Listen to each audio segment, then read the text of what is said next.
Hello and welcome back to our class on theology and economics. This is lesson 4, and our theme for this lesson is productivity and opportunity. I had mentioned at the end of the last lesson that we were going to look at this concept of value creation, which was the subject of the last lesson, as it connects to these broader social systems of culture and even economic systems. This idea that human beings, through their work and through their buying and selling, their exchange with one another, they don't just move stuff around, but they actually create value because they transform the world so that there's more value in it for people.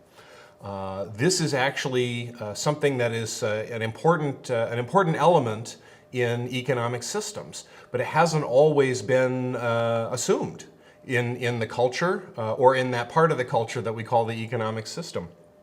If you go back in history and you look at a graph of people's income over time, all the way back to as far back as we have any evidence, and I want to make sure we remember that money is not the same thing as value. We don't want to look only at money as if money were the only thing that matters. But like I said in the previous lesson, if you need to measure value, money is just about the only reliable thing we have that allows us to measure value. So just remembering that this is a measurement and not the ultimate thing, if you were to look at a graph of income over time, it's flat all the way back, as far back as we can look, until about the 16th century. And it's flat at a very, very low point. It's flat at subsistence level. Virtually everyone in society lived either at subsistence level or close to subsistence level for all of human history until about the 16th century. And subsistence level basically means you have enough to survive and you have enough to be relatively secure that you're going to have something to eat tomorrow. But you don't have luxuries, you don't have cars or iPads or any of the amazing things that we take for granted today. You basically just have enough to keep your existence going with maybe a few relatively modest comforts, but no modern medicine. So you're keeping your existence going on a day-to-day basis, but life expectancy was much shorter because modern medicine could not exist when people lived at subsistence level, or any of the other things that we take for granted. And then in about the 16th century, the graph begins to grow very slowly in a few European countries.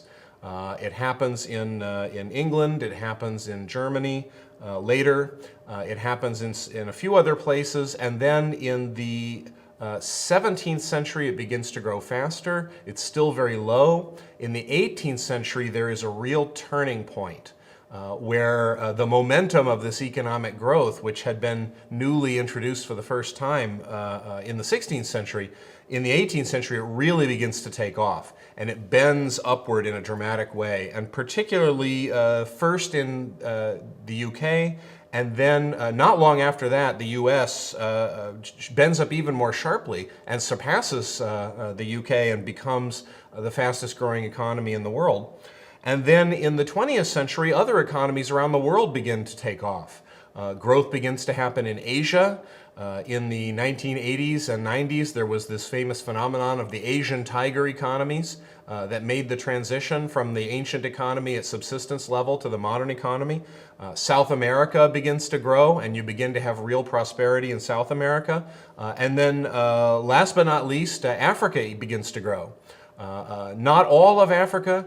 There's a large part in Central Africa, the sub-Saharan region, that has not really gotten on this upward curve yet and is not yet growing. But many portions of Africa begin to grow as well. So you see a consistent trend. You see that when countries transition from the traditional economy, which we've seen all the way back, as far back as we have evidence, into the modern economy, growth begins to occur. And once it occurs, that curve begins to go up and up more and more sharply over time, and it generates wealth. And it has really brought a lot of benefits to people. It's been extremely dramatic in our time, particularly in the underdeveloped countries that were only just getting on board for this economic growth in the last few decades. One very striking example, in the entire world, extreme poverty, defined as people living on less than $1 a day, which would be a reasonable estimate of subsistence level. Extreme poverty is down 80% from 1970 to 2006. And I have seen a number of different economists analyze these data, and the exact number may vary from analysis to analysis. 80% is just one example, but all of them agree there's been an enormous just collapse of poverty around the world in most regions. And it's because economies have transitioned from the traditional economy that does not grow to the modern economy, which does grow, and which takes people out of subsistence level poverty and into the kind of life that you and I take for granted every day. So this is a unique turning point in history, looking back at this economic growth that began to emerge very slowly in the 16th century and then really shot off like a rocket starting in the 18th century and is now spreading around the world in various ways. In some ways, this is almost as important a turning point in history as the introduction of the gospel into the broader world in the first century. As the gospel spread from the Middle East, where it had been cultivated, into the Greco-Roman culture and had a transformative impact on Greco-Roman culture.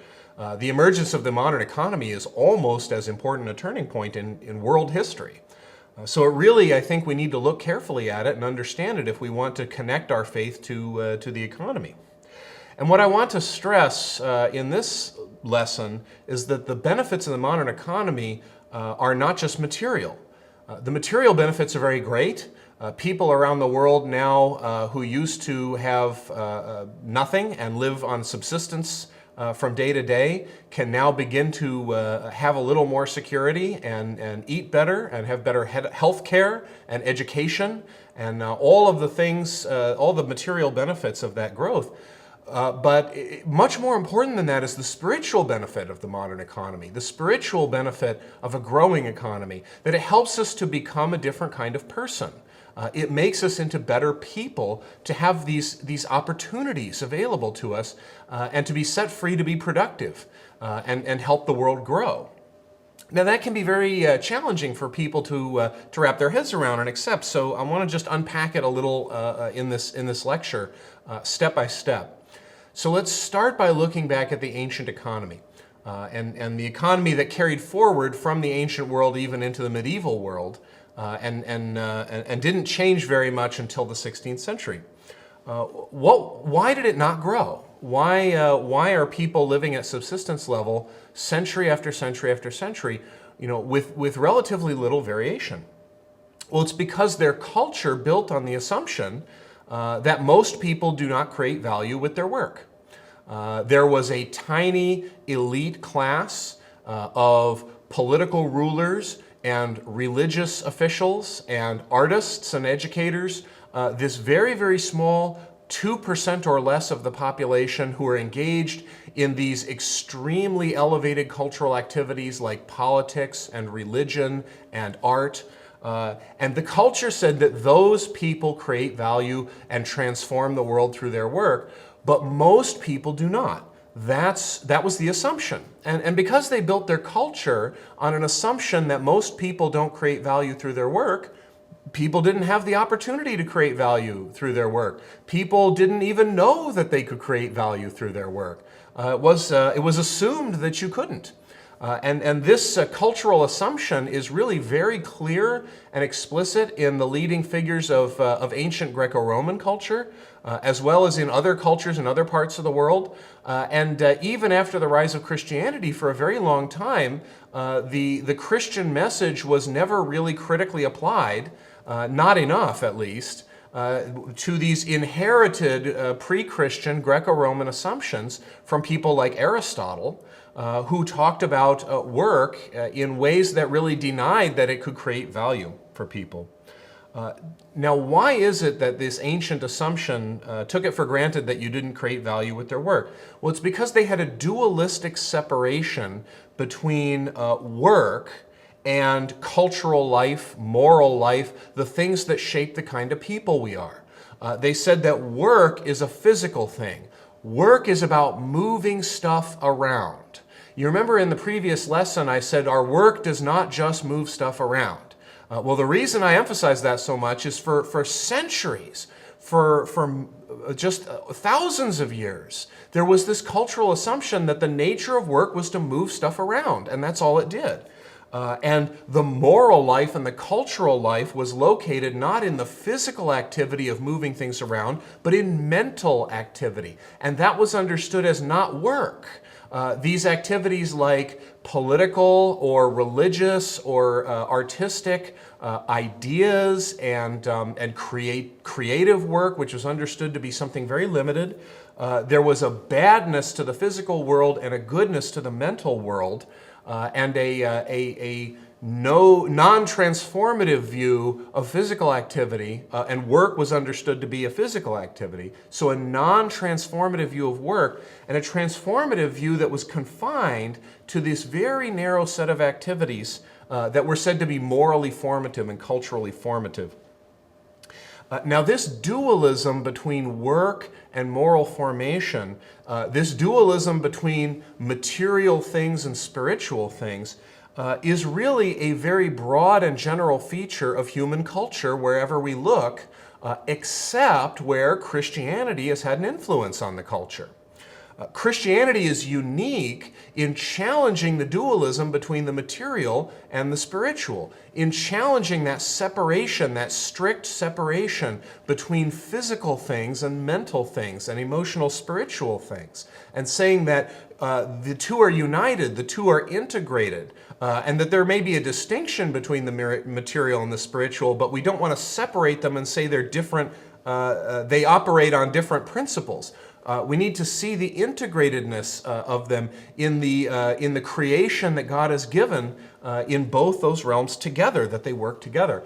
It's not necessarily that only Christians have ever said this, but Christianity has been the only cultural force that has successfully infused this idea of bringing those two things together into the life of a culture in a sustained way. That Christianity has been the source of that breaking down the wall and bringing together work and moral and cultural formation and seeing them as seamlessly integrated. Now, the reason that the ancient economy was spiritually very, very bad for people, that it was very bad for people's moral character, is this strict social hierarchy between the relatively small group of people, these leisured elites, and they were called leisured because they didn't work for a living. That was the idea. These leisured elites were the morally worthy people because they had the opportunity to cultivate their character and become good people, to develop virtue, develop intellectual excellence and moral excellence and artistic taste and all of the things that were said to go into the good life. Only those small group of people had the opportunity to do that because their life was not taken up with work. Whereas people who worked for a living were said to be unworthy. They were morally unfit to be stewards of their own lives. Stewardship had to reside with those worthy people who had the opportunity to develop their character.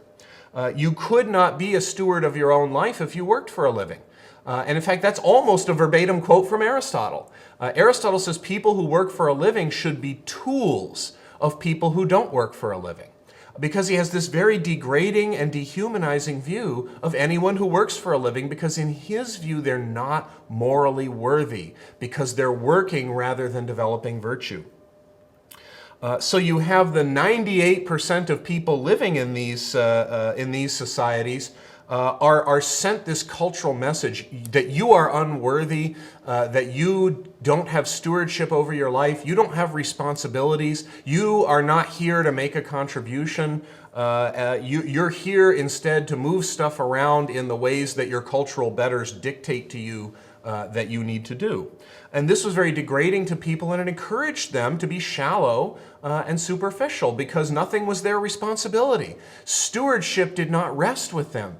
So they didn't have that message, you matter morally and spiritually, that it matters what kind of person you are, not just to God in some other world, but it matters to our culture here in this world, what kind of person you are. Contrast all of that with the modern economy. The modern economy is built on the assumption that we all create value through our work and through our exchange when we buy and sell. That all of these activities we engage in the economy are value creating, and so the total amount of value in the world can go up over time. And that's why it has the opportunity to increase over time. As this assumption has been proven valid more and more by economic growth, we invest more in it. And the modern economy emerged as more and more social systems began to come into alignment with this understanding of how we work and how we exchange. I call it a stewardship mindset, a cultural mindset that says people are stewards. Everyone is supposed to be creating value through their work, and we are all supposed to be working together through economic exchange to create value for one another. And this affirms an equal dignity for all people. And admittedly, it took a long time for that cultural assumption of equal dignity to be realized in practice. It took a long time for all of the old ways of thinking that were paternalistic and hierarchical and said some people are just more human than others, some people are just better than others by birth, by their social position. It really took a long time for that equal dignity to be to knock down all of the old barriers, the assumptions that only people of a certain class or only people of a certain race or only people of a certain nation are really able to be contributors, to be value creators, and should be a part of the economic system. But this idea that value creation is for everybody and that we all have equal dignity and these paternalistic hierarchies are bad for us, as it has been more and more realized over time, it has really brought tremendous benefits to us, not only materially, as everyone's work and exchange have been liberated from the constraints they were under, so that we are all free to work and make value for each other. It's brought all this tremendous economic growth. In addition to the material benefit, we gained a culture that affirmed all people. We gained a culture that taught people that their character mattered. We gained a culture that said honesty and diligence and self-control and generosity and concern for the needs of others are something that we all need to be doing every day. Now, there were a lot of things that happened in the 16th century that contributed to that. There are a lot of things that happened before the 16th century. It's a long story. It goes all the way back to the 1st century, really. But the pivotal moment is the 16th century. And the most important single factor was Christianity's cultural influence. There were other factors, development of technology accelerated this, and there were other things going on as well, and I don't want to trivialize those other things. But really, I think the most important catalyst among all those other factors was the Reformation dramatically unleashed the power of Christianity to transform the culture. Because the Reformation challenged the dualism that kept Christianity locked up inside the church building and in religious works. And there had been other movements to challenge that earlier, so I don't want to say nobody had this idea before the Reformation, but the Reformation was the most dramatic unleashing of this idea that the gospel is for all of life and that God cares about all of life, so our moral character needs to be improved, our moral character needs to be shaped for God in all of life. So it brought morality out of these special activities in the church building where you go do religious works in order to build up your character for God, and it brought it out into the economy. It brought it into work, so that people's work every day was where they shaped themselves for God, and they followed the calling of God in their work. The whole idea of vocation, of calling, that God has a calling for your work, and that calling is not just for the pastor, but it's for everybody and in all of your work. This really dramatically transformed the cultural assumptions that shaped our understanding of what work was for, and also what economic exchange, like buying and selling, were for. So there was a gradual emergence of economic institutions and cultural assumptions that affirmed value creation and moral formation in work and in the economy all the time. Because that dualism between the material and the spiritual, between the physical and the mental, between work and culture was being broken down, and that seamless integration was being promoted and pushed and advocated by the cultural forces of the Reformation. Now, it's very difficult to summarize what were the cultural bases of this new modern economic culture and its assumptions about human work. And I don't want to oversimplify it, but a good starting point is to look at these two things of productivity and opportunity. I think it provides a good starting point for seeing in focus a couple of the key ideas about human work that are central to this modern economic system. First is productivity, this idea that every individual and every household and every business and every community and every nation, and at every level, from the individual up through institutions all the way to nations and people group, we all need to produce more than we consume. We need to leave the world better than we found it. We need to contribute rather than consume. We need to find our meaning and our dignity in what we contribute to others rather than in what we can get our hands on and grab and accumulate and consume for ourselves. Now, there are exceptions to the rule. Obviously, there are some people who are not able to produce more than they consume, and we don't want to trivialize that, and we don't want to exclude them. And in the next lesson, we're going to be looking at some of those particular issues in more detail. But the general social expectation is that we all need to pull our own weight. We all need to be net contributors rather than net consumers. And the reason for that is not a sort of legalistic browbeating that we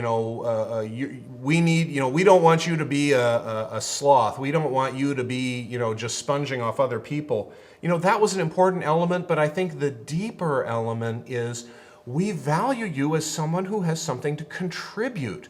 We see you, the individual or the household or the business or the neighborhood and community or the nation, we see you as a person or a group as having something to contribute, that you have the power to create and the power to produce, and you're made to do that. So there's a really positive and constructive view of human nature at both the individual level and at the social level that's really deeply at the bottom of this imperative to productivity, that we view people as contributors. We think that you have something to give, something to make and create. There's a very important view of human nature at the bottom of this. And if you saw the earlier lessons on stewardship and flourishing, you can see how the Christian view of humanity is at the heart of this, that we are workers who create and workers who work for flourishing and have stewardship over the creation order. And then the other key theme is opportunity. This idea that society and the stewardship over our lives is not just in the hands of this tiny elite, and that they have responsibility for everything, and the rest of us are just kind of here to serve them and do what they tell us and move stuff around the way they tell us to move stuff around. That we all have equal dignity. We all come into the public square as human beings with an equal standing, an equal ability to produce, or equal membership in the human race. and maybe not an equal ability to produce in the sense of economic value. So one person might be able to produce something that's worth more in dollar terms than another person, but the fact that we are all producers, the fact that we're all contributors, the fact that we all have this equal standing and status as members of the human race and as members of the economy, means that elites and the tiny group of people at the top cannot be allowed to simply arbitrarily control everyone else's work and control access to economic systems and economic exchange.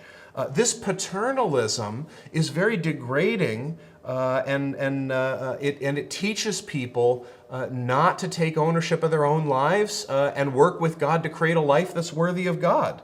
And a life that's worthy of the human person and of our humanity.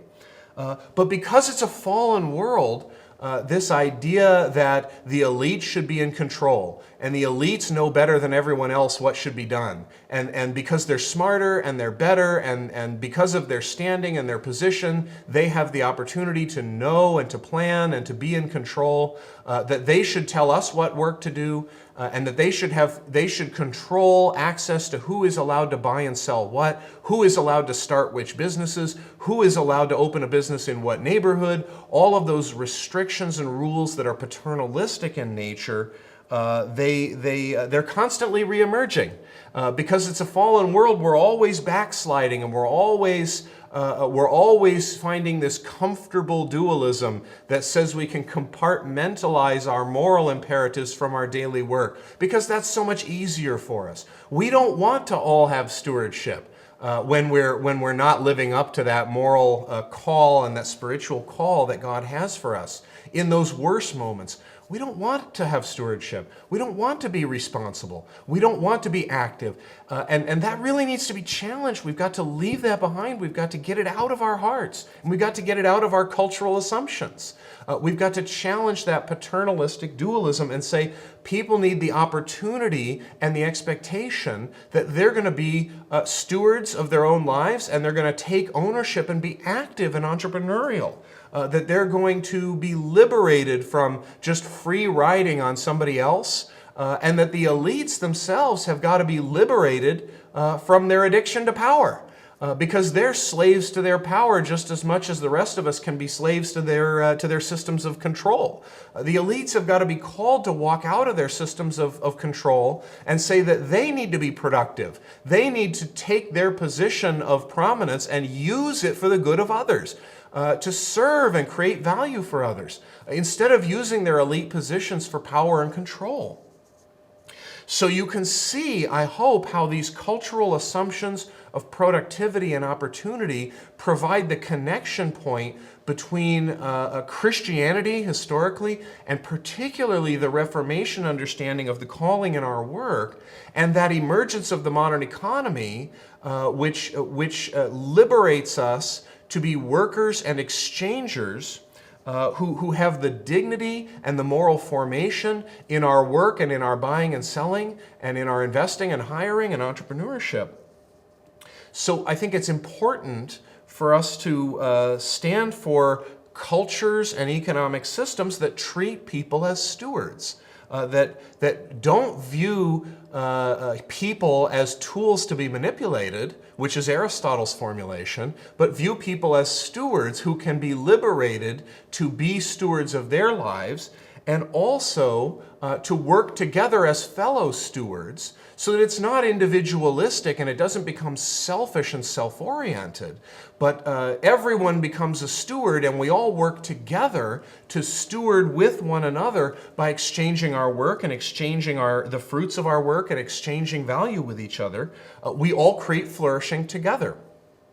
These systems these cultural assumptions and these economic systems are essential to cultivate good people. Honest people, diligent people, people who are self-controlled, people who are concerned for others, people who are generous, people who have a sense of solidarity with each other and a respect for the equal dignity of other human beings, instead of systems that rely on cronyism and dependency, which cultivates which is based on a paternalism that cultivates bad character, cultivates selfishness and shallowness, just all of the vices that we as Christians and as people who are informed by biblical witness really need to stand against. These systems are also, in addition to being spiritually beneficial, they're materially beneficial. When we give people this expectation that they are stewards and they can create and that they can find their dignity and their meaning and their satisfaction in life in serving other people and creating value for other people, people respond to that by working. You know, it's really funny. If you set the expectation for people that Christianity tells you to expect, the world does respond the way Christianity tells you it should respond. If you set that expectation that Christian anthropology tells us human beings ought to respond to, in fact, they respond to it. If you give people this idea that they are value creators and you liberate them for that, they generally respond positively. And they can need help, and we should help them. We shouldn't just say, pull yourself up by your own bootstraps. We should help people, but we want to help people come into a stewardship role where they are empowered and dignified as creators, rather than helping people by creating a dependency on our help. The most effective way to turn around poverty, the most effective way to turn around economic distress, the most effective way to turn around even economic injustices is by developing people's ability to work, calling them to that value creation, and particularly entrepreneurial activity that creates new opportunity for people, so that people have the opportunity to put their talents to work in jobs. People have the opportunity to get to work creating value for one another. The church has a leading role to play in that kind of entrepreneurial solution to poverty and injustice. And the role of the church and the particular calling that we have, not only as members of our culture, but as people of faith and as Christians, is something we're going to talk about in the next lesson.